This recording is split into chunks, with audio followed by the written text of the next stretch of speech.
Halo semuanya, perkenalkan, saya Kalista Angelina, NIM 18 19 10 50 10 59 dari Program Studi Perencanaan Wilayah dan Kota Universitas Jember.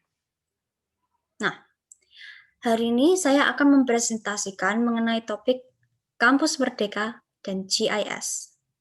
Nah, presentasi ini itu dilakukan sebagai bentuk pemenuhan tugas ujian akhir semester Sistem Informasi Perencanaan.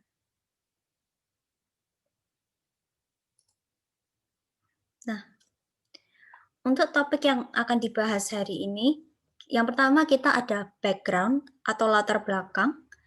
Yang kedua adalah the what is atau definisi-definisi yang berkaitan dengan topik pembahasan presentasi ini. Yang ketiga kita ada mechanism atau mekanisme.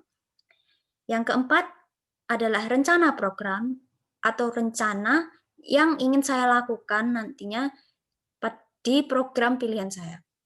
Dan yang terakhir, kita ada benefit and contributions atau manfaat dan kontribusi.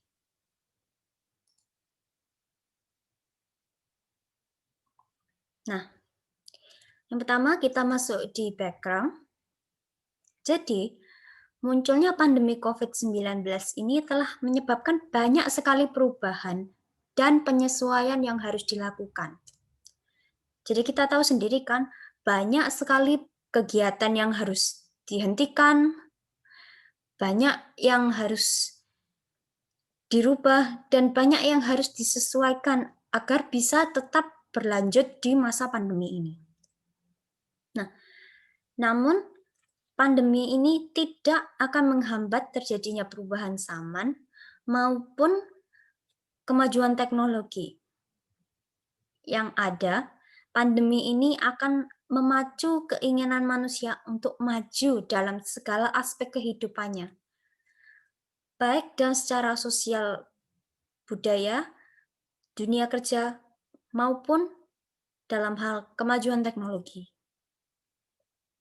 Nah, untuk menghadapi tantangan zaman dan perubahan zaman ini, maka mahasiswa itu perlu dipersiapkan.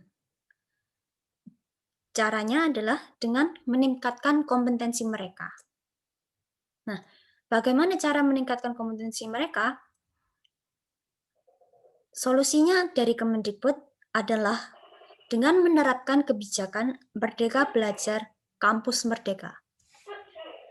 Dengan harapannya, dengan kebijakan ini, harapannya adalah mahasiswa bisa meningkatkan kompetensinya, baik dalam soft skill-nya maupun hard skill-nya, sebagai bekal untuk nantinya menghadapi tantangan zaman.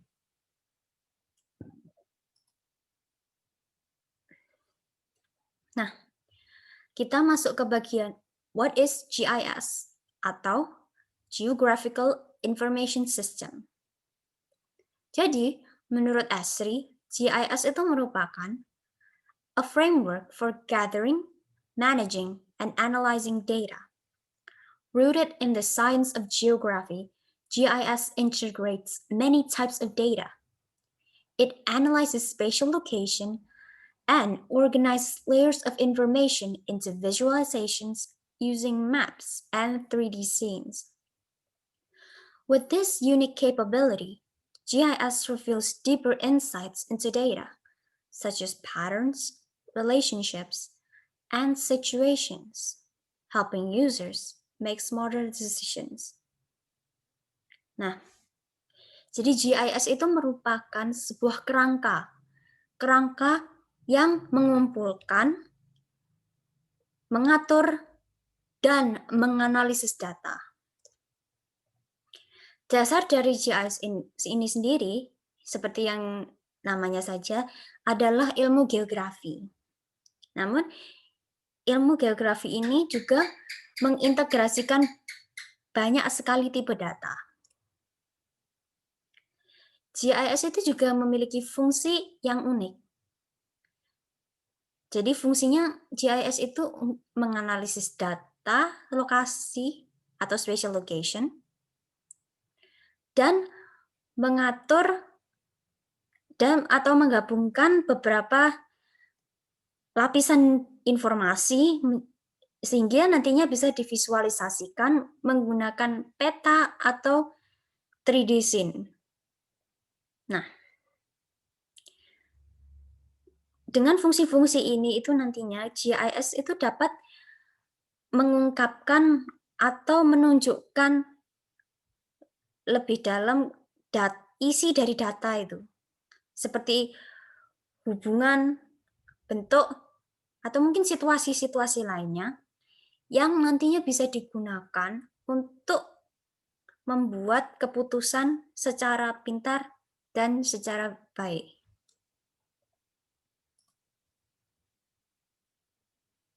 Nah, kita masuk ke what is yang kedua, yaitu what is Kampus Merdeka. Jadi, Kampus Merdeka ini sendiri itu merupakan salah satu kebijakan yang ditetapkan oleh Menteri Pendidikan dan Kebudayaan dengan tujuan untuk meningkatkan kompetensi dari mahasiswa, baik itu soft skill-nya maupun hard skill-nya.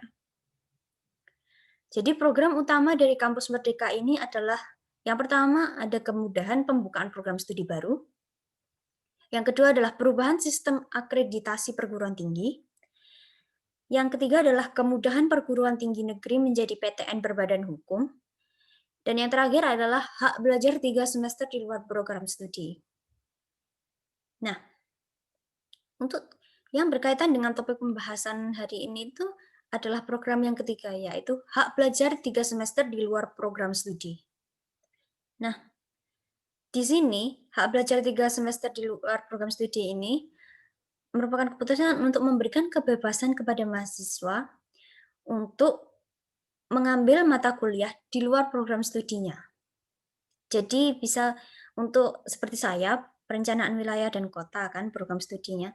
Nah, saya bisa mengambil mungkin mata kuliah bahasa atau mungkin mata kuliah ekonomi atau hukum dan masih banyak lagi. Nah, maksud dari 3 semester ini adalah untuk semester pertama kita hanya kuliah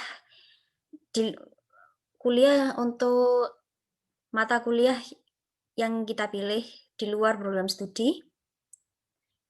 Nah, untuk yang 2 semester selanjutnya ini kita bisa merasakan kuliah di luar universitas atau di luar perguruan tinggi. Nah, untuk di luar universitas ini itu ada 8 bentuk kegiatan yang bisa kita lakukan sebagai bentuk kuliah kita. Nah, menurut bentuk kegiatan pembelajaran sesuai dengan Permendikbud nomor 3 tahun 2020 pasal 15 ayat 1 dapat dilakukan di dalam program studi dan di luar program studi yang meliputi yang pertama adalah pertukaran pelajar, kedua magang atau praktik kerja, yang ketiga adalah asistensi mengajar di satuan pendidikan, yang keempat adalah penelitian atau riset, selanjutnya ada proyek kemanusiaan, kegiatan wirausaha, studi atau proyek independen, dan yang terakhir adalah membangun desa atau KKNT. Nah, untuk bentuk kegiatan pembelajaran yang saya pilih adalah magang atau kerja praktik. Nah, magang atau kerja praktik ini merupakan salah satu dari 8 bentuk kegiatan pembelajaran di luar perguruan tinggi selama 1-2 semester yang bisa dilakukan oleh mahasiswa. Tujuan dari kegiatan ini adalah untuk memberikan pengalaman yang cukup kepada mahasiswa, pembelajaran langsung di tempat kerja atau experiential learning. Jadi selama magang, mahasiswa itu akan mendapatkan hard skill seperti keterampilan, complex problem solving, analytical skills, dan lain sebagainya, maupun soft skill, yaitu etika, profesi, atau kerja, komunikasi, kerjasama, dan sebagainya. Nah, kegiatan pembelajaran ini dilakukan melalui kerjasama dengan mitra antara lain perusahaan, yayasan nirlaba, organisasi multilateral, institusi, pemerintah, maupun perusahaan rintisan atau startup.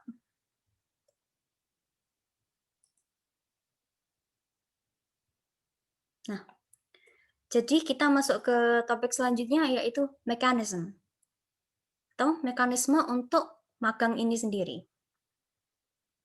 Nah, kita ada 4 yang perlu diketahui mekanismenya, yaitu untuk perguruan tinggi, mahasiswa, tempat magang, dan untuk dosen atau pembina. Jadi, untuk perguruan tinggi sendiri itu ada yang pertama, membuat kesepakatan dalam bentuk dokumen kerjasama atau MOU atau SPK dengan mitra antara lain proses pembelajaran, pengakuan kredit semester dan penilaian. Yang kedua adalah menyusun program magang bersama mitra, baik itu isi atau konten dari program magang, kompetensi yang akan diperoleh mahasiswa, serta hak dan kewajiban kedua belah pihak selama proses magang. Yang ketiga adalah menugaskan dosen pembimbing yang akan membimbing mahasiswa selama magang. Yang keempat adalah bila dimungkinkan, pembimbing melakukan kunjungan di tempat magang untuk monitoring dan evaluasi. Yang kelima adalah dosen pembimbing bersama supervisor menyusun logbook dan melakukan penilaian capaian mahasiswa selama magang. Dan yang terakhir adalah pemantauan proses magang dapat dilakukan melalui pangkalan data pendidikan tinggi. Nah, mekanisme untuk mahasiswa yang pertama, dengan persetujuan dosen pembimbing akademik mahasiswa mendaftar atau melamar dan mengikuti seleksi magang sesuai ketentuan tempat magang. Yang kedua adalah mendapatkan persetujuan dosen pembimbing akademik atau DPA dan mendapatkan dosen pembimbing magang. Yang ketiga adalah melaksanakan kegiatan magang sesuai arahan supervisor dan dosen pembimbing magang. Yang keempat adalah mengisi logbook sesuai dengan aktivitas yang dilakukan. Dan yang terakhir adalah menyusun laporan kegiatan dan menyampaikan laporan kepada supervisor dan dosen pembimbing. Nah, selanjutnya kita masuk ke mekanisme untuk mitra magang, dosen pembimbing, dan supervisor. Untuk mitra magang sendiri, yang pertama, bersama perguruan tinggi, menyusun dan menyepakati program magang yang akan ditawarkan kepada mahasiswa.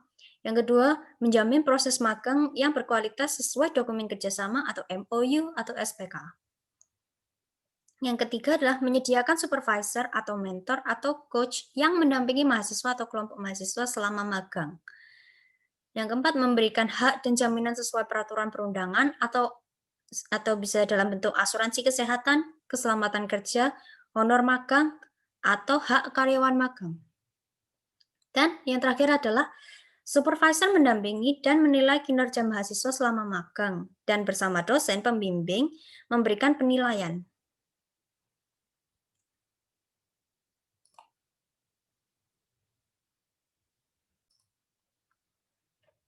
Nah, untuk dosen pembimbing dan supervisor, mekanismenya adalah yang pertama, dosen pembimbing memberikan pembekalan bagi mahasiswa sebelum berangkat magang. Yang kedua, dosen pembimbing memberikan arahan dan tugas bagi mahasiswa selama proses magang. Supervisor menjadi mentor dan membimbing magang selama proses magang. Dan yang terakhir adalah dosen pembimbing bersama supervisor melakukan evaluasi dan penilaian atas hasil magang yang dilakukan oleh mahasiswa.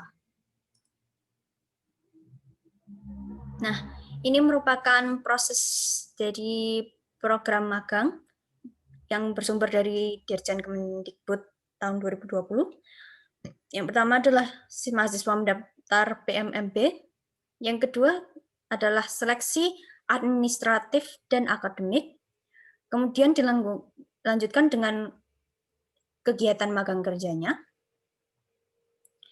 Kemudian setelah selesai magangnya akan dilakukan penilaian oleh dosen dan supervisor. Kemudian setelah selesai akan diberikan sertifikat jika berindustri sesuai dengan kebijakan industri, dan kemudian juga dikonversikan nilai dan pengakuan SKS. Nah, setelah itu yang paling terakhir adalah lapor PDDikti melaporkan bahwa mahasiswa telah melakukan magang ini dan telah memenuhi SKS.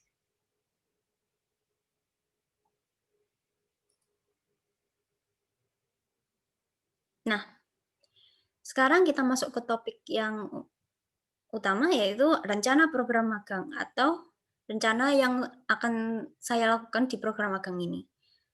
Nah, nantinya sebagai rencana saya ingin itu melakukan pelaksanaan magang ini di perusahaan dengan spesialisasi GIS, seperti contohnya adalah Esri.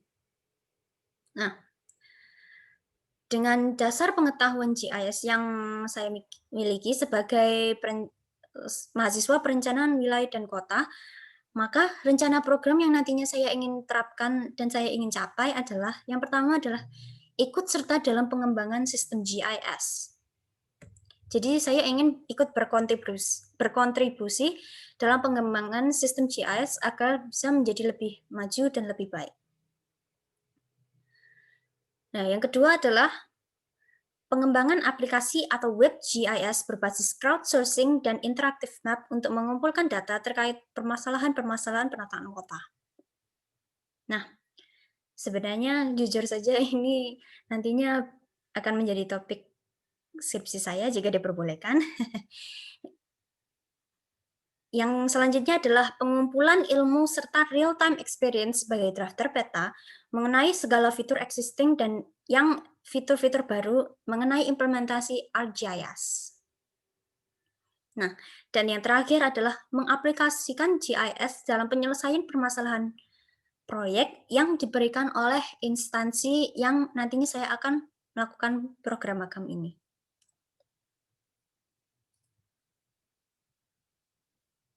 Nah, ini adalah contoh website untuk magang dari industri Esri. Dan ini adalah cerita-cerita serta orang-orang yang pernah magang di Esri dahulu dan pencapaiannya adalah pencapaiannya.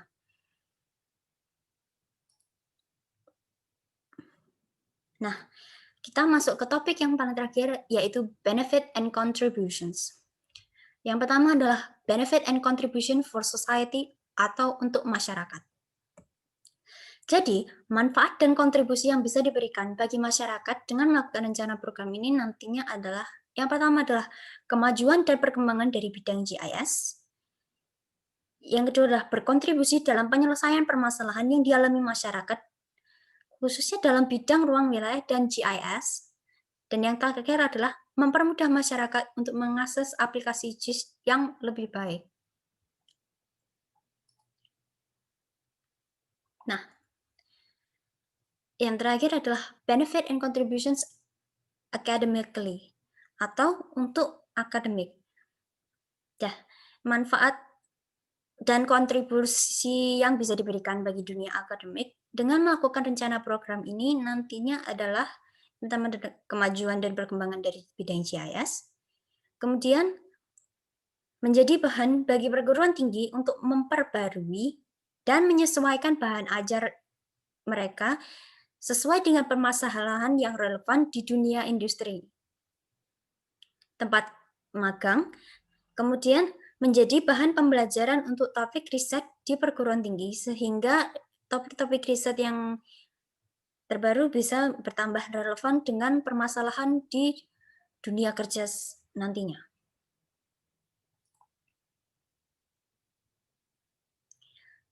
Jadi kita sudah sampai yang penutup. Terima kasih atas perhatiannya. Mohon maaf jika terdapat kata-kata yang salah dan tidak berkenan. Terima kasih.